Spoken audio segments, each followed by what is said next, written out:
Okay, so we're diving into this whole water filtration thing, huh? And you've been doing your homework, I see. You've got notes here on health benefits, taste, even the environment. That's pretty impressive. What got you thinking about making a switch in the first place? Well, it's interesting you bring up those specific points. They're often more connected than people think. It's not just about having cleaner water. It's more about the kind of ripple effect those choices can have on other parts of your life. I like that. Ripple effect. See, I've been thinking about the cost of bottled water. I spend way too much at the grocery store. So saving money definitely appeals to me. But honestly, I'm most intrigued by these health benefits I'm seeing in your notes. Stuff I never even considered. Yeah, most people focus on just the purity aspect, but there's some interesting research suggesting that filtered water can actually have an impact on your skin. Wait, what? On your skin? How does that even work? So hard water, with all the minerals and whatnot, well, it can be kind of harsh on your skin, almost like using a rough washcloth on your face every single day. Ouch. Okay, no, I get that. That makes sense. I mean, I've definitely felt that sometimes, like the water's just not rinsing off right, Yeah. But I never connected the dots. Tell me more. Tell me more. Right. And this report you've got here, it highlights how removing those minerals, it leads to softer water, which means potentially less dryness and irritation, especially for people with sensitive skin or, conditions like eczema. See, this is exactly why I love these deep dives. Okay, so softer water, better for your skin. And that probably ties into the whole appliance thing too, right?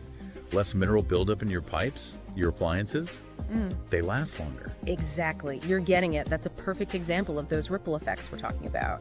And think about it financially. If you're not replacing appliances as often because of, hard water damage, those savings can really add up. I've seen reports estimating it could be hundreds of dollars a year. Yeah, no kidding. Okay, so let's get into the nitty-gritty. Where do you even start? I see all these notes on different systems. You've got carbon filters, reverse osmosis. Yeah. Honestly, it's a little overwhelming.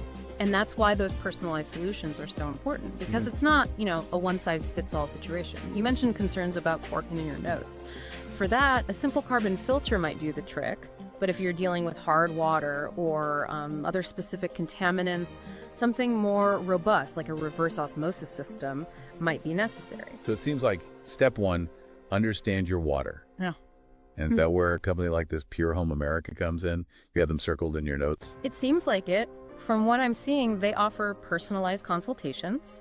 They actually assess your water and then recommend the best system for you.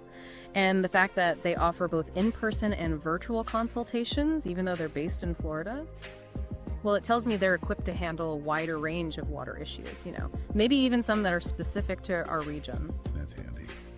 Okay, so before we wrap up, let's bring it home. Based on what we talked about today, what are the top maybe 2 or 3 things that stand out as most important for you when it comes to making a decision? Well, from what I've heard, you're concerned about chlorine. And you seem to be really interested in the health and cost-saving benefits of filtered water. So honestly, exploring those personalized consultation options, maybe even with a company like Pure Home America, seems like a logical next step. That's a good point. Yeah. I mean, knowledge is power, right? Can't make the best decision until you know what you're working with. Okay, so this has been a really great deep dive. But before we go, I want to leave everyone with one last thought. Yeah. We've talked a lot about the benefits for you, the individual, but what about the bigger picture?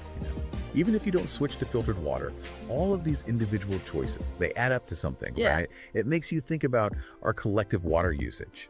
And then there's the environmental impact of all these plastic water bottles. It's a lot to consider.